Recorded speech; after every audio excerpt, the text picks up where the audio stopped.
Hello, everyone. Welcome to the binary half of the podcast for this week. I'm Spectre with Mia Z. As always, before we get into our topics, we'll cover the Spot the Vuln challenge for this week. So, Z, I'll let you take that away. Yeah, so this week's was a bit more of a web challenge.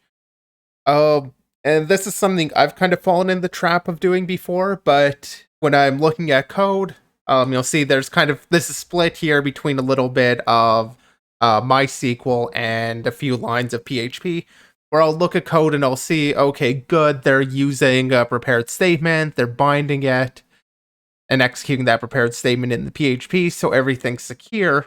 The problem is that, as usual with SQL injection, you want to avoid like concatenating strings together. So the problem here is they're feeding in that bound parameter, but in the actual prepared statement, the SP get messages. And I will apologize now for using a username. When I was building the challenge, I had a database that I was querying against, and I forgot to change username to a more appropriate column name for a function like get message, but the issue is still there regardless. Um, so the issue being that it creates this query variable and literally just concatenates whatever that bound parameter is into that query and then executes that newly created query. So it's still doing that same string concatenation. It's just happening in SQL instead of happening in the PHP where you would usually see it. So it's a straightforward SQL injection. Put a single quote in there, you'll break out of the existing single quotes. Um, Nothing fancy needed there. Just kind of need to realize that just because it's bound doesn't mean it's secure from injection. Yeah, and I mean, like some of the guesses that we've seen, it's really easy to like think the issue is more complicated than it actually is, like overthink it. Just because, like you were saying, like when I see a prepared statement, it's easy to think like, okay, there's not going to be like a trivial injection bug here. Um, Add that onto the fact that you have to look into the query to like spot the issue, and yeah, it's somewhat simple, and you would find it easily in testing, like live testing. But just looking at the code, it can be a bit tricky to spot. So it's a cool challenge. I like it. But Yeah, and I will also give a shout to Sir Apocalypsis, who mentioned if you pass in the percent, you'll get all. Good shout on that. In this case, I feel like you're getting feeds by name. The wildcard might be more of an intended thing, uh, but it's definitely a good thing to consider. As that is kind of the side effect of using like versus using something like equal. So, good point on that. yeah. And with that said, we can move into our topics for this week. So we'll start off with some news. Tianfu Cup ran last week, which is the China equivalent of Pwn to Own. Although calling it equivalent is perhaps a bit downplaying Tianfu because the stuff that comes out of there is way more impactful. Typically, you'll see a lot of like mobile and whatnot there, where Pwn to Own you'll see a good deal of soft targets like IoT and routers and stuff. Tianfu's targets are things like browsers, Docker, operating systems, hypervisors, iPhone and Android phones specifically. There are a few routers in there, like the Asus AX56U, but generally there's a lot more hardened targets in the list. And you'll see a lot more submissions on those targets, whereas Pwn to Own teams typically tend to hammer in on the softer targets. So Well, I mean, Tianfu is to be usually more fair, interesting for me to see what comes out of it. I think it's worth being fair to Pwn to Own. A lot of that shift kind of happened closer towards just when China stopped allowing their researchers to participate in something like Pwn to Own and instead need to become a more local event. That's taking place in China. The Chinese researchers can participate. It seemed like with that, Tianfu Cup kind of became the competitive place to go and unveil these attacks or vulnerabilities and all of that. So like For yes, sure. now Pwn to Own has kind of I feel like it's lost a bit of that prestige that it used to have because of the fact that a lot of the more higher impact vulnerabilities are coming out at Tianfu Cup instead. I do just want to be fair to kind of the legacy of Pwn to Own though. Yep. No, I agree. That was a big blow for Pwn to Own was losing the Chinese teams. But Yeah, I mean, they have a lot of hardened targets. There's typically some pretty impactful stuff that comes out of it.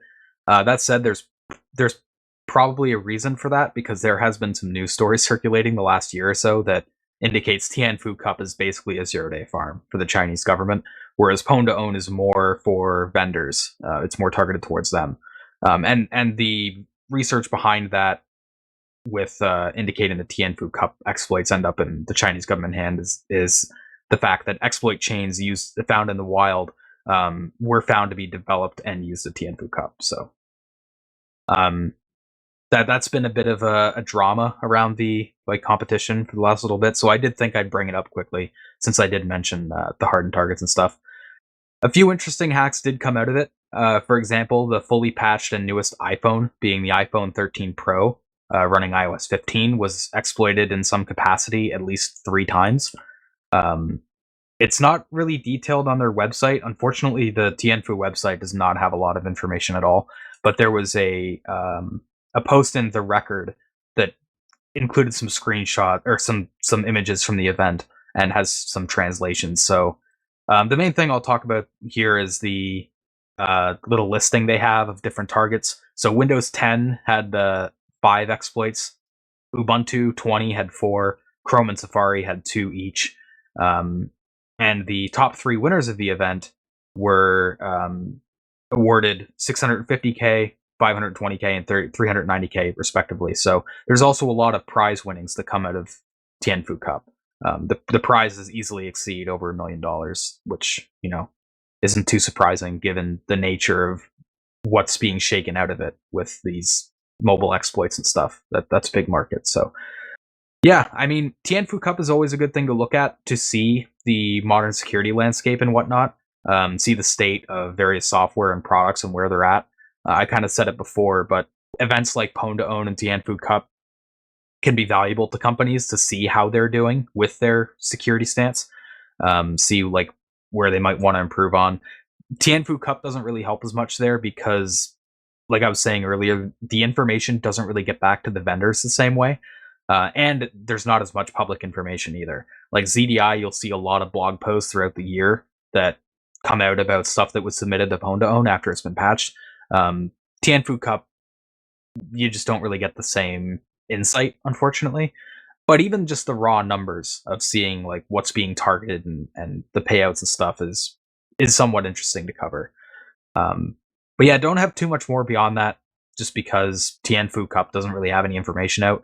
I found it really interesting actually, because I looked at their Twitter, and last year they were tweeting out pretty actively during the event, talking about when certain things were being submitted and whatnot. But this year their Twitter was basically dead. They didn't really have any tweets for the event, so I don't know if they didn't really care about the public facing aspect of it as much this year for some reason. But yeah, the Tianfu site doesn't have anything on the event. Not even I couldn't even find the rankings on their site, so it's a little bit strange. But Yeah, I mean, this is about as much information as you're able to get. yeah, the big story coming out of that though is the iOS chains. Apple's iOS is one of the most hardened targets out there, if not like it's one of the top 2 hardened targets. I'd say Android and iOS are at the top. So being able to pop it 3 times when it literally just came out, that's pretty significant. So there was some news stories running with that.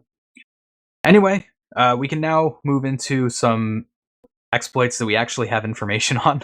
So we'll kick off our exploit section with 7 vulnerabilities discovered in Windows, 6 of them being privilege escalation, and 1 of them being an info leak. This was put out in a technical write-up by Field Effect. It includes a lot of background information on Windows kernel I/O, um, definitions and stuff, and how talk to vulnerabilities work. In the interest of time, since there is a good deal of bugs here, I'm going to skip covering all of that on the podcast. But if you want some of that background information, you can find the PDF in the description if you're interested in giving that a read. It is very thorough with covering what you need to know. But the important takeaways that I will quickly cover is if you're not familiar with Windows iOctls, they kind of have 3 different modes for handling I/O. They have buffered I/O, where it'll copy the user data into kernel memory, which is the most safe. That's typically how it's done on a lot of operating systems like Linux. Direct I/O, where user mode buffers are locked in memory and mapped to a kernel address, and neither, where the driver receives the original buffers and operates directly on them. And neither is obviously the most dangerous because you're operating directly on user memory, which the user land application can control. The other thing that they cover in the background information is ALPC, or Advanced Local Procedure Calling, which is Windows' high performance IPC mechanism.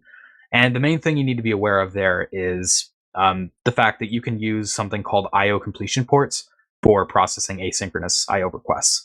And those ALPC syscalls can be invoked directly and are usually accessible anywhere, even though it's technically an undocumented API and it's not something you're supposed to use directly. But you can do it. It's not blocked off. So that's another important thing to cover there. So yeah. With that said, we'll get into some of the issues. The ALPC thing, like, that's kind of common when it comes to Windows, just undocumented but publicly accessible syscalls. I guess jumping into one of the issues, though, as we're just talking about the the advanced local procedure call, undocumented API for the APC, you're expected to use some higher level interfaces, essentially. But the issue that happens is kind of predictable in that when you're creating kind of the ALPC port, you're able to determine where your received messages are going to go. So any other process sends you a message, you can decide that you're going to use shared memory to receive those messages, and that just means like you and the kernel will both share that bit of memory. And so during the allocation process, so kernel gets this message, it might get it from user, copies it, whatever it does. It's going to write it into your address space, and it's going to write it into that shared memory, assuming that's the method you've chosen. So it'll allocate a little bit of space in that shared memory, and it'll copy in the header and body. And then there are also attributes with that message that need to be copied in. Those get stored kind of immediately after the body, and it calculates where to store those by looking back at the header. So in your application, you can basically watch for the kernel to start writing and to write that initial header, change the value before it actually goes back to figure out where to write the attributes, and race it on that time of check, time of use type of issue. And that was kind of the first bug, and we're going to see a lot of those sorts of bugs in here. One of the other things, when it comes to how the socket ioctl calls kind of get handled, if you're not too familiar, there are kind of a few things to be aware of. Just pulling up a graph on screen. So user mode, you're using WinSock, and generally speaking, that's going to communicate with this AFD interface, or AFD.sys. That ends up making the call down into the TCP/IP stack itself. But in the kernel, there also exists the WinSock kernel, which is the WSK on this graph, and TDI, which is the transfer driver interface. Those two interfaces also kind of exist, WinSock kernel being a little bit newer, and all of them essentially make their way just to the normal TCP/IP stack. TDI is kind of the legacy interface from, I believe, pre-Vista days.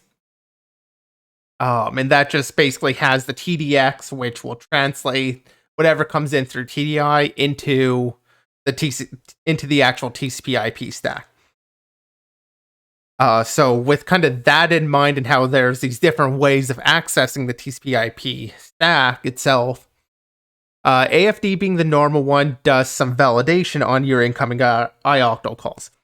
Kind of does some of the expected things, so make sure you're using the right type. Like if you're accessing one of the SOL underscore variables, you should be using like get or set sockopt as your way of doing that, not making an ioctl call. And basically your ioctls have several different types. One of those types of interest here is type 0, which is an internal. It'll reject everything. Nobody should be able to call that from outside. So AFD will check that as the request comes in. And AFD is the only thing you really have direct access to. You can't directly make any calls that will get you a handle into the TDI or WinSock kernel. Those are both in the kernel side to use those interfaces. So one of the main bugs that they found was using the basically write flags. They go into a little bit more details. But you could get, when a socket's created with some transport name actually specified, a TDX handle will end up being created for it, and you can query that using AFD's query handles. So kind of with the right flags, and I believe they only really just say on that page it's you need the right flags, but don't indicate what those flags were. It'll return you that TDX handle. And the problem there being that the TDX interface does not perform that same validation. So you're able to effectively make all of these internal ioctl calls without passing through any validation, or you get access to a lot of new calls. So that bug kind of led to most of the bugs that are in this paper. Yeah, it opens up a huge attack surface. Yeah, that's kind of the key thing. Like, what it did is it just opened up this whole attack surface, this whole new area that had not been really examined before and was really expected to receive untrusted input. So 4 of the bugs were effectively just vulnerabilities by calling into these functions. So one of them, a socket query security descriptor info leak. Basically, they just called in this internal ioctl code 0x20. It just returns a kernel pointer to the security descriptor in the output buffer, directly back to the user in this case. Or another one, code 0x18. It would replace the particular address's endpoint security descriptor with an arbitrary pointer that you would provide, and then it would increment it so you can get an arbitrary kernel increment from that. Third one was in associate quality of service, using kind of the internal code SIO reserved _1. I'm not sure what value that resolves to, but again, using that. For that one, AFD should be performing kind of some message translation between how user line's going to be sending it versus what it actually expects. That doesn't happen when you're just invoking these directly. It hits this function PCP validate in reference flow, which reads an arbitrary object pointer and does another increment on that to increment the reference counter. Similarly, on set quality of service, which is SIO _set _QoS. Again, no translation on that one. Struct gets mapped from user mode this time in a slightly different function. The struct gets mapped from user mode, and you can basically change the size between a read and its actual allocation and copying of that data. So that time you get a race. And then the last vulnerability is another race. It doesn't take advantage of the socket ioctl validation that we were just talking about, that all of the previous bugs, except for the very first one, took advantage of. This one is in the multicast filter.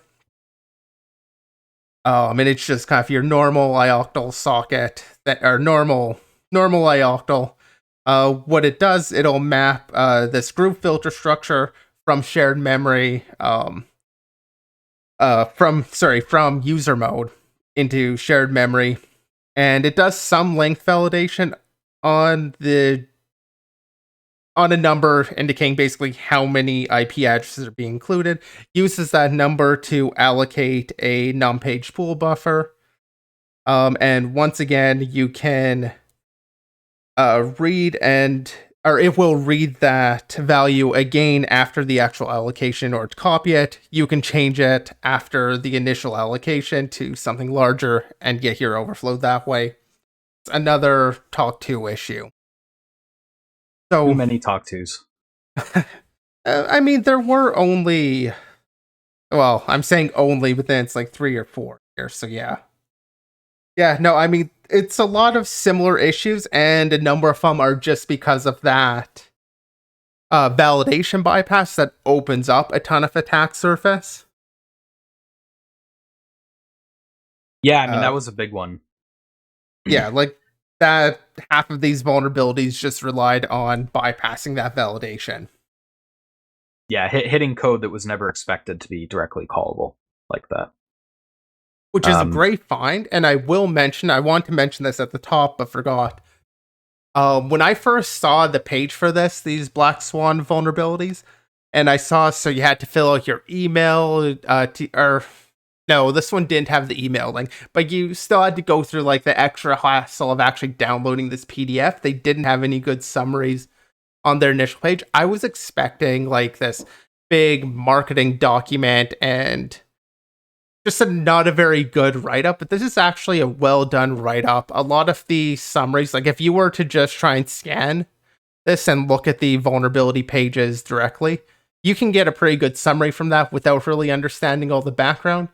But they, of course, provide plenty of background in it. Honestly, it's really well done. I was expecting worse given some of the other PDFs like this that we've covered. Uh, no, I mean, some interesting vulnerabilities on a whole. Another thing I wanted to call out is towards pages 32 and onwards, they also talk about how these issues can be reliably exploited, covering some peep grooming strategies and how they exploited the arbitrary increment in the page pool, for example. Now, I won't really like talk about that on the podcast, and I haven't read all of it, but um, that's just something that you don't always see. Like, it not only does it have the background information and like good explanations of the issues, it also has a good explanation of the exploit side of things, which was really cool. The only thing I wish was that this wasn't a PDF. I don't like the PDF format for these kinds of technical write-ups because it just really sucks for like navigating and searching around. The PDF itself is awesome. Like you were saying, it was a lot better than I was expecting. But like if this was just a single page or something, I would have liked this. It would have been so much nicer to read through. But I guess people still like their PDFs for some things. So Yeah, I yeah, mean, that's just a format critique. That's all. you can definitely make it look a lot more, I guess, slick when you're using a PDF. At the expense of like being slow. Because there was a lot of times Yes. where I was trying to jump back and forth when I was looking at an issue and I was like, oh wait, let me look at this background again. And it's like, oh boy, I'm just sitting there for like 15 seconds waiting for the page to load. I'm like, god damn, I hate PDFs. Yeah, But no, I had the exact same experience. One question out of chat from Sarsek. I know I butchered that. Random side question: are there any applications that make these kind of graphics and visuals? I mean, yeah, there's various. I think one of the terms you'd probably want to look up is like mind mapping. These sorts of graphs coming out of it. I mean, Visio comes to mind. We actually had a discussion in the Discord a while back about more XKDC style graphs, or it kind of went in that direction at least. It was those that kind of look like they're hand drawn, which reminds me of XKCD style things. But we talked a little bit about that. There's a lot of applications that make graphs. I don't know what they actually use for these, but it's a fairly common thing to have. Yeah. yeah. The final point I'll hit on is, because I kind of forgot to mention this earlier, the exploitation techniques they mention, those actually work on Windows 10 19H1 and later, which is worth calling out because I've seen some Windows vulnerabilities before where the blog post will cover how it could be exploited, but it's like how it could be exploited on Windows 7 or something. Because Microsoft does put a lot of effort in every OS release to mitigate the common techniques for taking advantage of vulnerabilities. And you don't see too much that really works on like modern Windows. So that's another thing that just makes the like exploitation section that much more worth it, is the fact that it works on modern Windows, Windows 10 as well. So Yeah, I mean, yeah, the challenge there is Windows is always introducing like these little mitigations that just fix like some exploit technique that's gotten a little bit popular. They'll start protecting that structure or something, and that's what makes it hard to always keep up. Um, you have a vulnerability, it's probably exploitable, but you have to kind of keep on top of what all the techniques are and strategies are with Windows. Yeah, Microsoft is really good at making exploitation annoying on Windows. Yeah. All right, we do have one more Windows issue, which is a symbolic link race condition. Z, I know you found this one interesting, so I'll let you take this one away. Oh, I was going to, um, wasn't expecting to take this one, actually. I was expecting to take the last one, which I hijacked from you. But yeah, so, um, symbolic link issue, sorry, like I said, wasn't expecting to take this one over. So sorry, I must have got it mixed up in my head because I thought you really liked that one, so I must have confused the two. So I can take this one. So yeah, it's a race condition between these two different syscalls in NT, right? So to manage symbolic links, they have these two syscalls: ObpCreateSymbolicLinkName and ObpDeleteSymbolicLinkName. And the specific problem there is the create system call will create a handle for the user before the symbolic link object actually is finished being initialized. So it can be manipulated by like the OBP delete symbolic name syscall while create is still using it. So you have this kind of interesting race where if you get other threads to perform like a delete call, um, you can abuse these kind of double fetches. I don't really want to call them double fetches because the structure is in kernel controlled memory. But because of the way they operate on it, um, like on some fields, for example, they directly assign into those fields and then re-reference those fields later. They don't have like a cached copy on the stack. So because of that design pattern, presumably because they weren't expecting to have like anyone else to have a handle at this point, you can abuse these field accesses in a racy way so that a negative array access happens. Yeah, since So you bring up the terminology double fetch there, like I would kind of agree with you there that it feels like, double fetch is kind of, if you're trying to understand what the issue is, it's an apt description of it. Say like, okay, it fetches it because that's generally the vulnerability you have where somebody else can edit it. But I think more generally, probably just called some like insufficient locking, really. Um, because that's yeah, ultimately what it is. It's just the fact that the object can be modified out from under it rather than kind of a double fetch, which still allows that same primitive, but the root cause is a bit different. yeah, that's a good way of putting it. So yeah, like later on, they use this field, DOS device driver index, which is used to index into the array and the create syscall. Um, and the basically how they calculate that is they take the drive letter and they subtract hex 40 into that, and then they pull it out again and subtract 1 before doing the table lookup. But the delete system call can run and swap out that device driver index for something like 0. So when that decrement happens, you have an array access at -1, which is obviously out of bounds. Further, because you can control that drive type in the delete call, you can also control what's being written out of bounds. So it's I don't know how exploitable that would be. It is a little bit constrained by the fact that I don't think you could access much further beyond -1 because it is just like that straightforward decrement. I don't think you can pass anything lower than 0 in the delete syscall. That said, it probably could be taken advantage of just because when you're dealing with kernel and the heap, while on Windows it's a little bit different too because they structure like page pools, non-page pools, stuff differently. But I would imagine there's a world where you could take advantage of this in some way, shape, or form. That said, I'm not really familiar enough with Windows to comment on that confidently. But yeah, I mean, nonetheless, it's an interesting bug. And I will say, like, as far as races go, this kind of race where you have like one syscall or one function that's initializing an object but doesn't hold a lock where something else can come in and use it before it's fully initialized, not really that uncommon as far as races go. It can be tricky to manage like object lifetimes when you have to deal with like concurrency. So Yeah, I mean yeah, the it's key something to thing keep look here, out for. actually isn't exactly like if I were thinking about mitigating this or fixing it, I'd be thinking kind of along the lines of it shouldn't be exposing that handle until it's actually finished. Like Exactly. initializing the object rather than necessarily going with insufficient locking, as I was saying earlier. I mean, usually you would expect like you expose it after you finish everything with it. So maybe a little bit of just out of order operations, out of the expected order, but yeah, exploiting it's an interesting question. 'Cause, yeah, it is that -1 access, so it is out of bounds.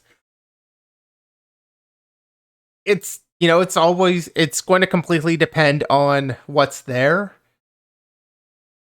It's going to depend on how you can shape the heap. Yeah, that's Yeah, like and the it's main going to thing. depend on, so maybe there is another route here that isn't depending on the delete object also. Um that's obviously the route that they found for using it at that point, but there might be something else, some other attack that you can go there, but you'd have to do the RE for that. Yeah. And to answer Balika's question, is there a POC for anything else other than a blue screen? I haven't seen one. There might be one out there, but I didn't do too much looking either. But the POCs that I've seen have just been for like a blue screen.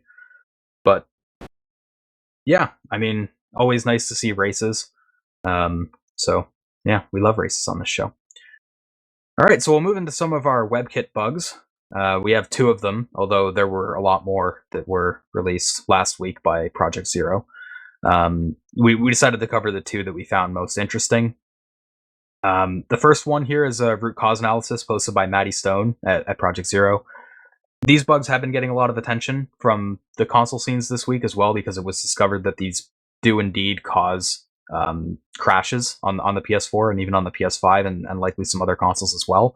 And that's mainly because they're in JavaScript core, which is amazing because pretty much every browser bug that we've covered this year has been like in an optimizer or turbofan or something like that. It's just like it's been a long time, it feels, since I've seen a bug in like JavaScript core or HTML. Those kinds of bugs just they seem to be extinct for a while.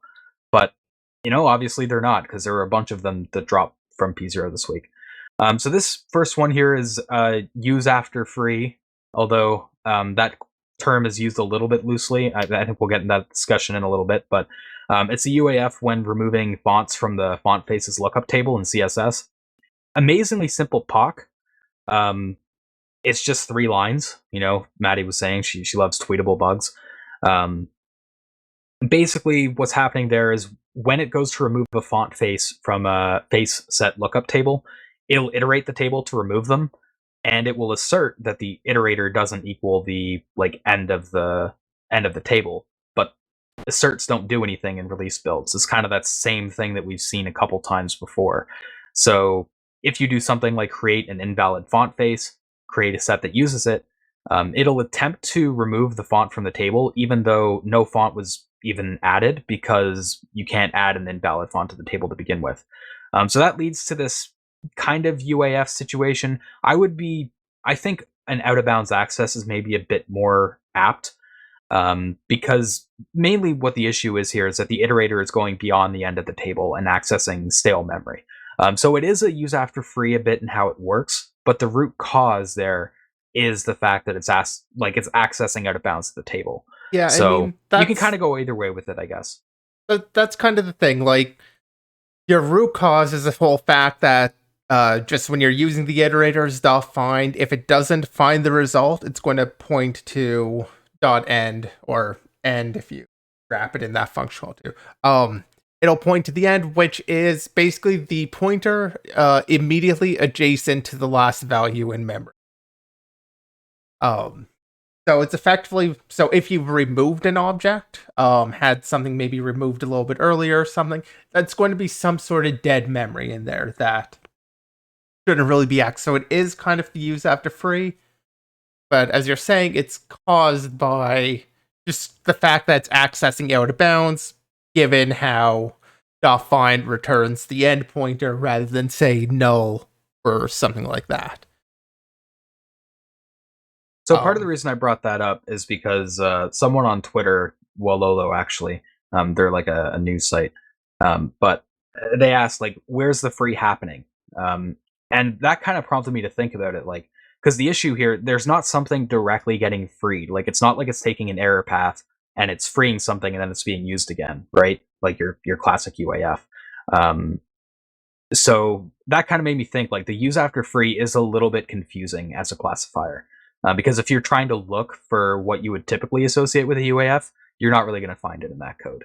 So yeah, bit of an interesting discussion. I wouldn't fault them though for classifying it as a use after free. I think you can go either way. Personally, I would just go with like an out of bounds access. I But guess you the know, other thing is that does kind of depend on end, and I'm not sure if the operation of end is actually determined by the C++ standard or not. I mean, this is part of the C++ standard library, the iterator, and basically, all of the standard library containers will have this iterator on them.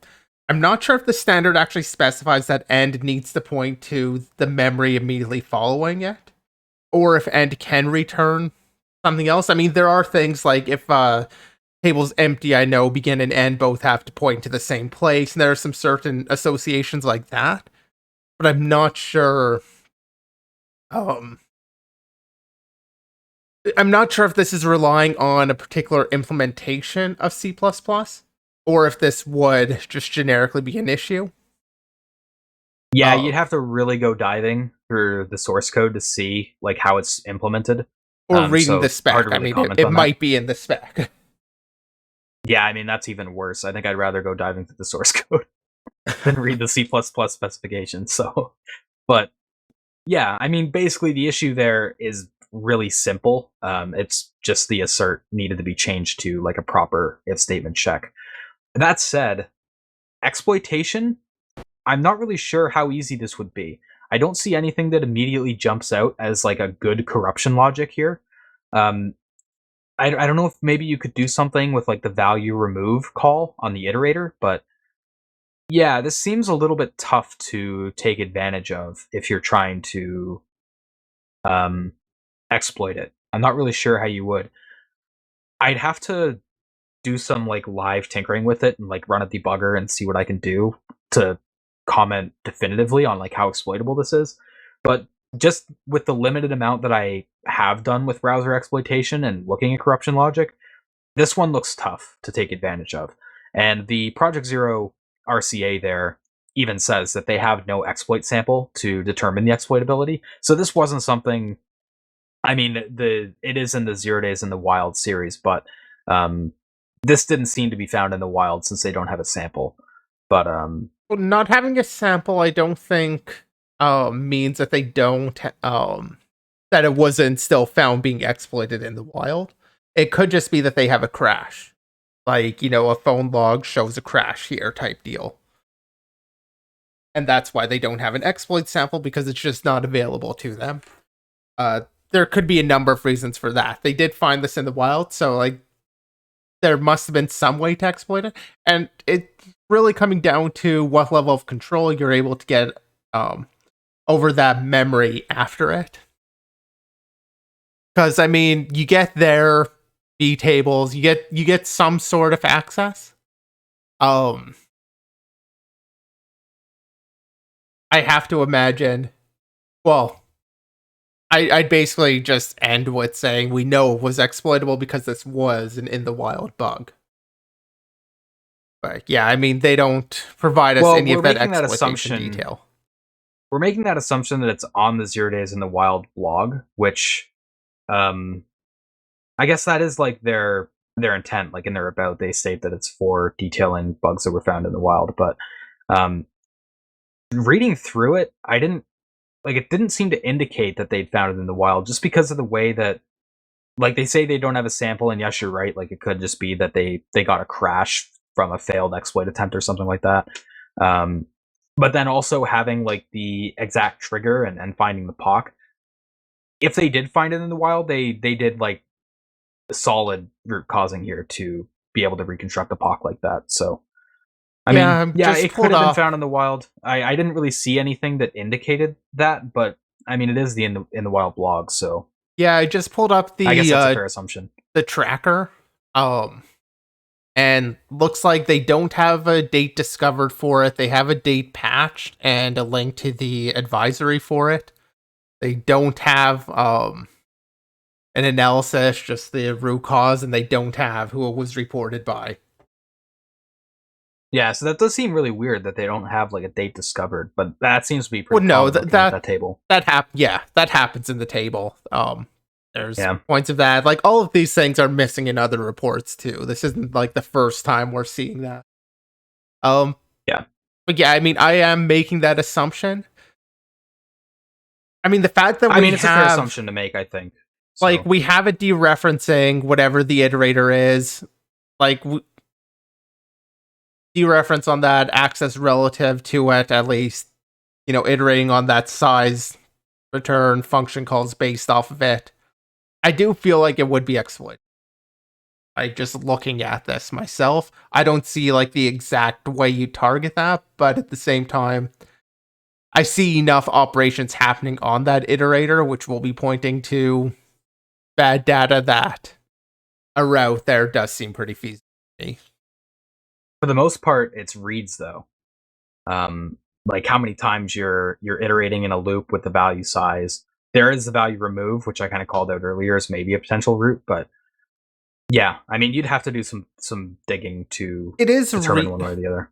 It is reads, but you do see it calling like the potential functions on it also, like the dot pointer dot size. So that you should be able to gain some degree of control of, like from the V tables. Yeah. So that's kind of at least my thought there.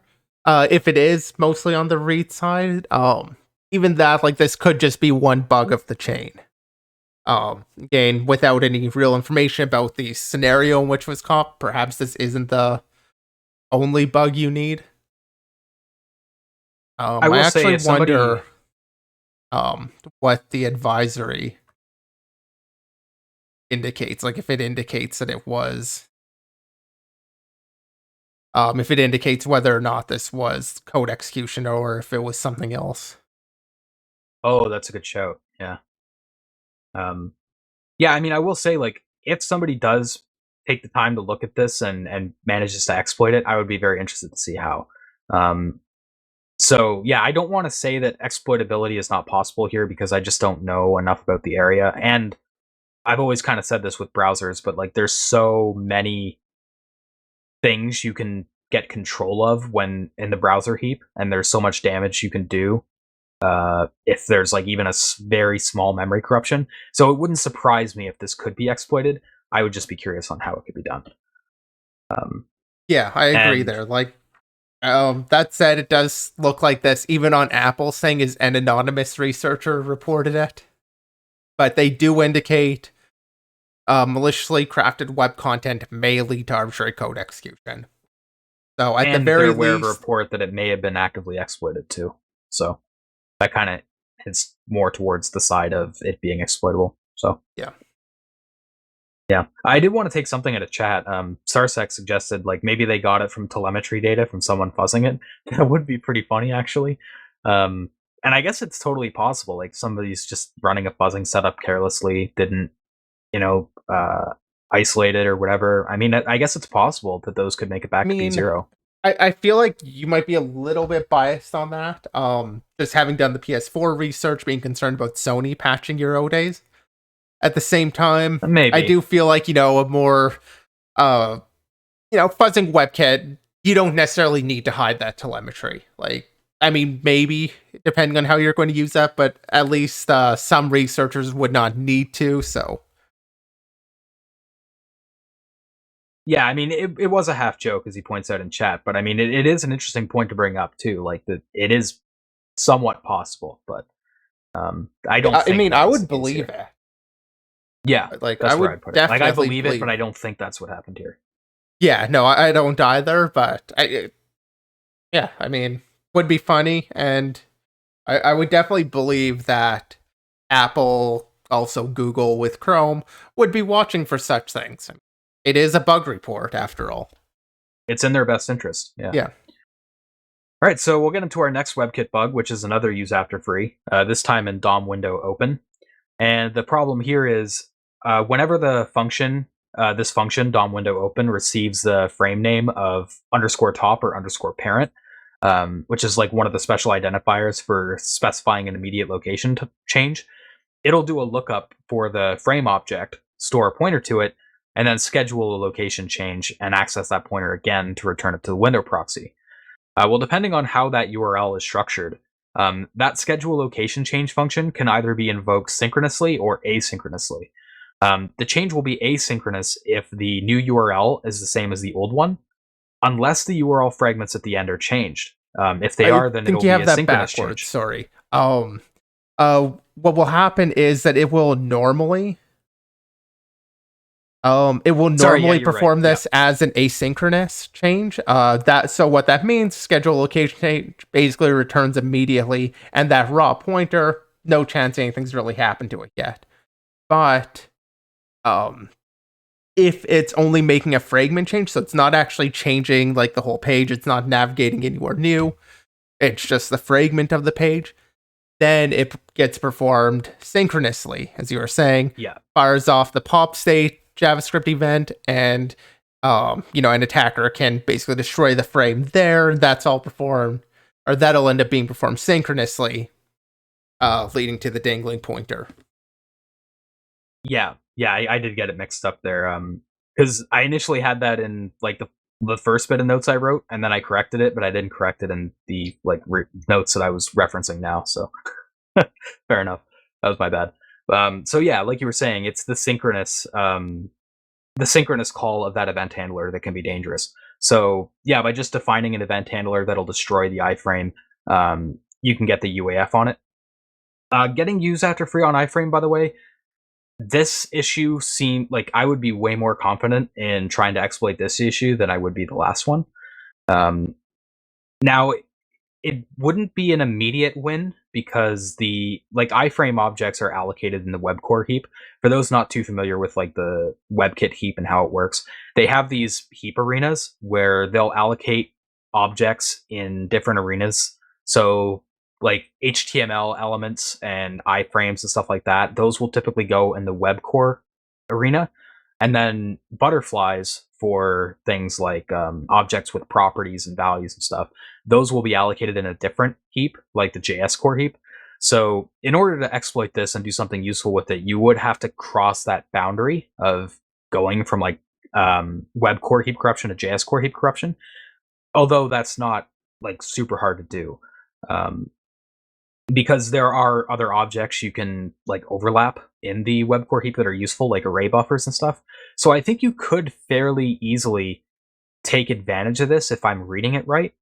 The only thing I'm not 100% sure of is you have the use after free in this function, like when it goes to return the target frame window proxy. That's done in a UAF state.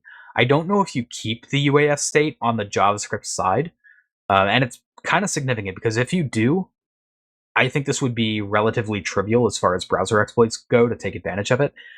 If you only have the UAF in that like somewhat brief window and you can only do something with the window proxy, it gets more difficult.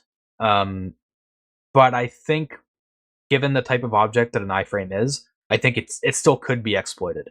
It would just be I just have to figure out like how that could be exploited because it's more of a specific situation to the functions involved. So yeah, I mean, if we had to compare this issue and the last issue, I think this one is more promising as an attacker.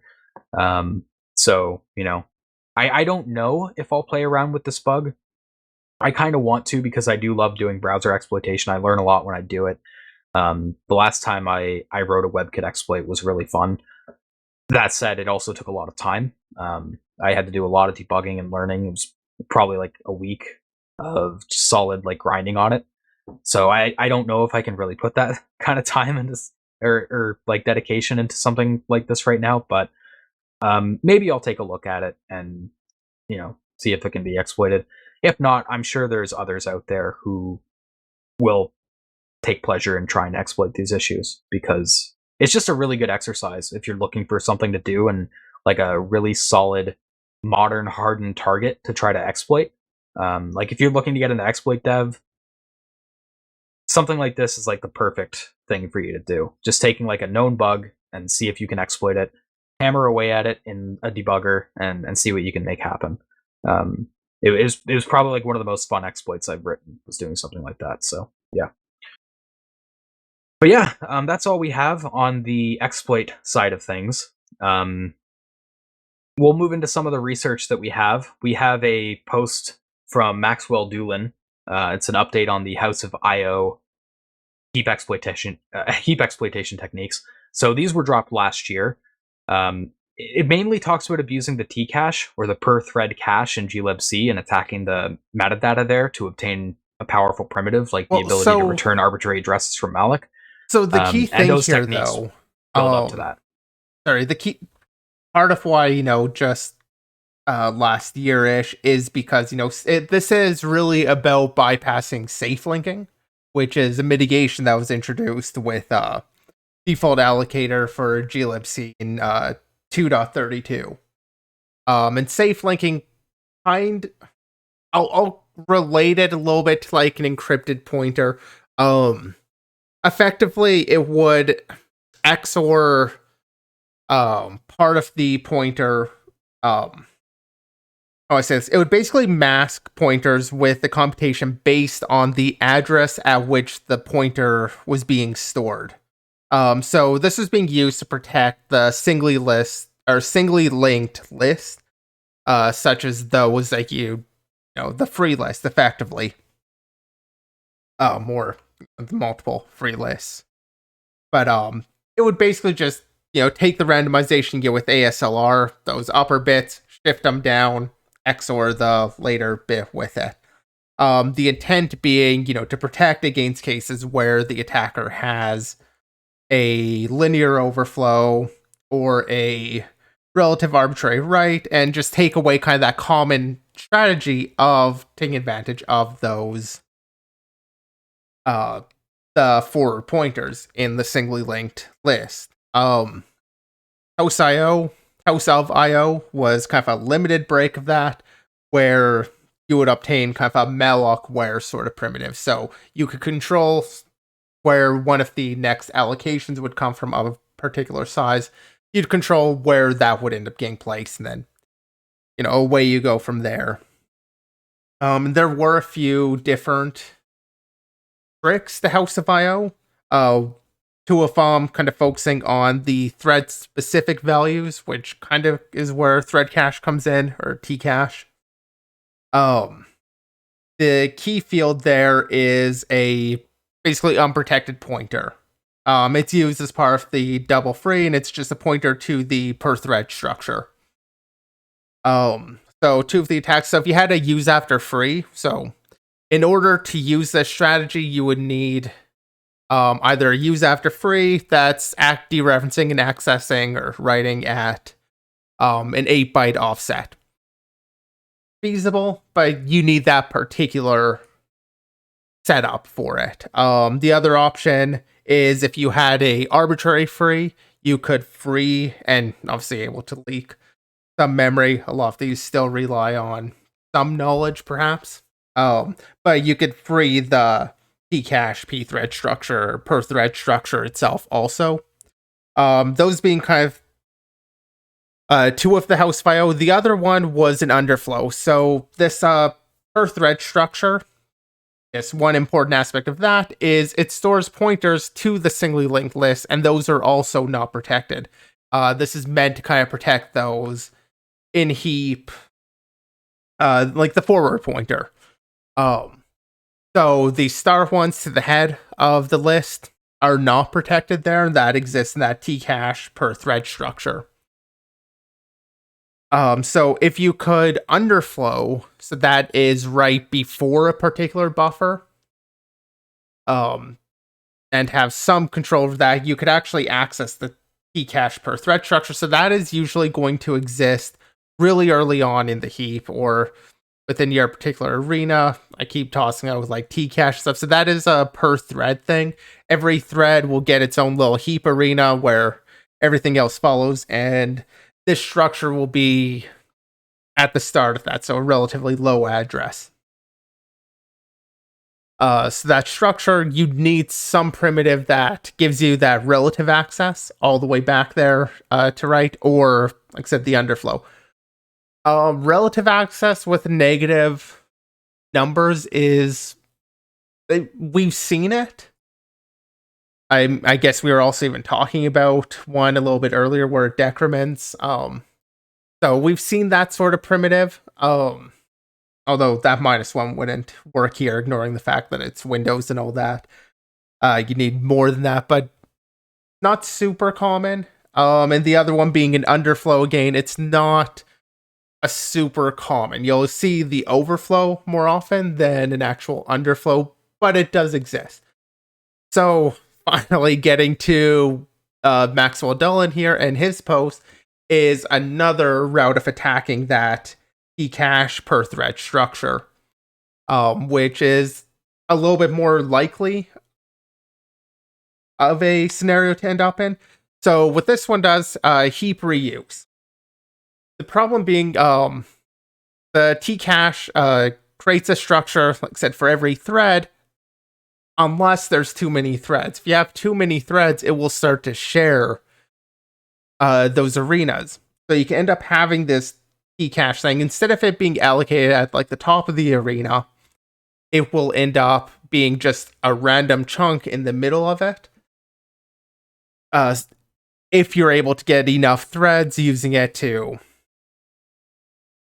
basically cause this, and I believe it was 8 times the number of CPU cores as like the default value. It can be modified. It's configurable. I think there's even an environment variable that can be used to configure that, but effectively have a bunch of threads and it'll end up just being a chunk on the heap.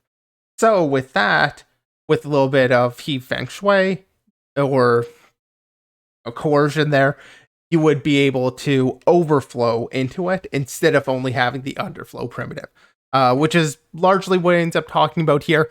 And this post gives a lot of background. We have talked a little bit about, so we talked about safe linking back around when it was getting introduced on episode 43. And we are covering a different blog post. And just for kind of a little bit more background on House of I.O., same author has another post elsewhere about safe linking, and House of I.O. is the attack there. That said, the blog here also covers a good amount of detail on that too. I did kind of prefer that second link for background on House of I.O., but he, does a completely fair job here too. But yeah, kind of goes into that detail, just an improved primitive. If you have some sort of exploit on the heap, this makes it at least possible for an overflow to get there rather than relying on the more unlikely primitives. Yeah, so the main idea there is just removing that kind of assumption that you have to make that the Tcache struct object is going to be at the lower addresses in the heap. So by kind of breaking that assumption, that it's like the first allocation, that reopens the ability to do overflows. You are kind of doing a bit of a trade-off there, because while you now can use like overflows, you do need the ability to be able to spawn a lot of threads, right? And it kind of points that out in the pros and cons section. That is somewhat of a high ask, that you can just like spin up an arbitrary number of threads like that to be able to force the arena consolidation or the arena sharing. But yeah, I mean, it is a bit more of an ask in one sense, but it enables exploitation with more vulnerabilities. So I think it's fair to think about it. Yeah, like it's easier, I think. I'd maybe struggle to make that like an objective statement, but my hunch is, that's going to be more common to be able to spin up more threads. There's, definitely some cases where that wouldn't be the case, but for a lot of large applications, that feels reasonable. And it opens up overflows to being able to attack this, or to get around the safe linking. Yeah, I think generally you'll end up in situations more often where you can spawn like the number of threads necessary to use this, than you would be like expecting an underflow. Because like you were saying, like those are pretty uncommon bugs. Because a lot of the time, like even if you get that negative array indexing or something, it's often like the one we covered today, where it's like -1 or -2. Like it's not like you're going super far outside of your relative right. So having to go back to the beginning of the heap or like the lower addresses is a high ask there. So that's why, like I like I said, I think it's worth it, the trade off. Yeah, So and I mean, ultimately, it's another option here. It's not like you have to go this route if you want to deal with safe linking. You have the other options. This is just furthering the research there. yeah, so very cool post overall. And I am a little I'll bit shout surprised. out also that he did a workshop actually on heap exploitation at DEF CON. I'm not sure if he'll be continuing that, but I have heard some good reports from some people I've known that did attend it. So just a little shout out on that. Oh, cool. Yeah, I am a little bit surprised because I thought we covered House of IO back when it happened, because that was posted back in I think July of 2020. But I guess where we were on the break, we just didn't cover it when we came back. Yeah, no, we So talked about episode 43. We talked about safe linking, but not House of IO. yeah, so that's probably what I was confusing, because I know we talked about like glibc and thread cache, hitting the thread cache before, but yeah, it must have been in the context of episode 43, which that was a good while ago. So, but yeah, Yeah, no, I was so thinking the same. I thought I remembered actually covering this before, or like House of IO, but when I looked into it, I don't believe we did. maybe we saw it and read it, but we just didn't cover it on the podcast or something. Yeah. I don't know, deja vu type stuff. Anyway, that's pretty much all the hard topics we have for the episode. Z, I know you did have one shout out, so I'll let you get to that, and then we'll move to wrapping up the show. Yeah, I had one shout out here. I just saw this earlier today. It is a little bit older, but getting started in macOS security. I saw this linked on Discord. Unfortunately, not our Day Zero Discord, but it's just a number of links for getting started. So, references the macOS kernel internals book, Getting some started in macOS courses. specifically, just to clarify. Yeah, I mean, it's just macOS specific resources. Even shouts out, Offensive Security has a new course out, only available with their new kind of subscription plan, on dealing with macOS security. Just a bunch of resources to check out. A number of blogs are linked at the end there, which are definitely worth taking a look at. So I just want to at least leave it as a shout out here. All right, cool. So that pretty much concludes the show. Thank you to everyone who tuned in. You can catch the VOD on Twitch or on YouTube at 6 p.m. Eastern tomorrow. We also have previous podcasts up on some other platforms like Spotify, Apple Podcast, and more links on Anchor. Feel free to join our Discord and follow us on Twitter. Links for those are below the video. I'll also put the Discord in chat. We usually have some cool discussions in Discord, and like Z was saying, like we kind of have links and stuff floated around in there too. So if you're interested in that, go ahead and join us there. We'll also put out any alerts of when we're live and stuff on both the Discord and Twitter. But yeah, with that said, we'll be back next Monday at 3 p.m. Eastern, 12 p.m. Pacific for the Bounty episode. And next Tuesday at the same time as today, 7 p.m. Eastern, 4 p.m. Pacific for Binary. And we'll see you all then.